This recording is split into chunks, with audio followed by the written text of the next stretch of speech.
Records showed the two had a 6-year-old daughter named Madyson, and objects in the vehicle, including a life-sized Barbie doll, indicated the presence of a child. Clues. The scene suggested the family had meant to return to their truck, but for whatever reason, didn't.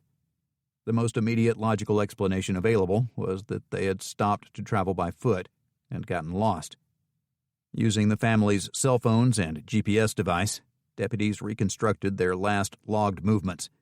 The data drew Beecham and Company about 100 to 200 yards north, through trees and vegetation so thick they couldn't see more than a few feet ahead. As deputies called out to the Jamisons, their visibility was limited to awkward glimpses of colleagues crashing through the wet foliage and fumbling with their flashlights. The small troop reached a hill and began to ascend it. Halfway up, they saw footprints. Small ones, the unmistakable impressions of a child's shoes, that tapered off quickly, dead-ending at the rocky plateau at the top of the bluff. Later, in the early morning hours, deputies found an image on one of the family's cell phones. It showed a young girl, presumably Bobby and Sherilynn's daughter Madyson, standing alone.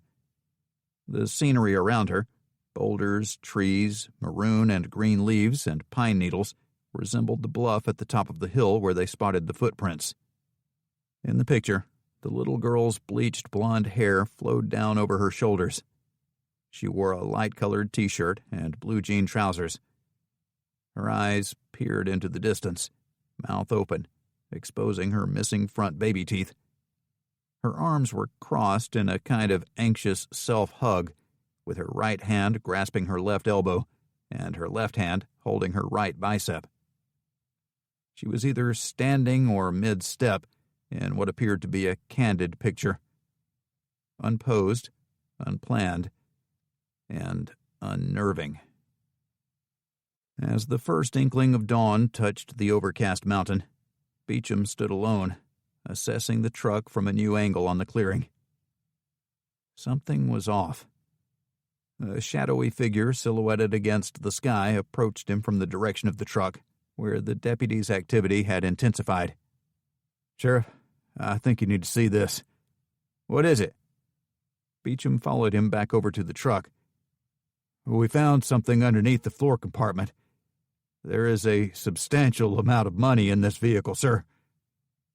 As he parted the silent gathering of deputies, a shrill, cold wind picked up around them like the atonal swell from an orchestra pit. It stopped as suddenly as it started, and a stillness descended. Beecham's eyes lowered to the surface of the back seat, where stacks of cash spilled out of a bank bag.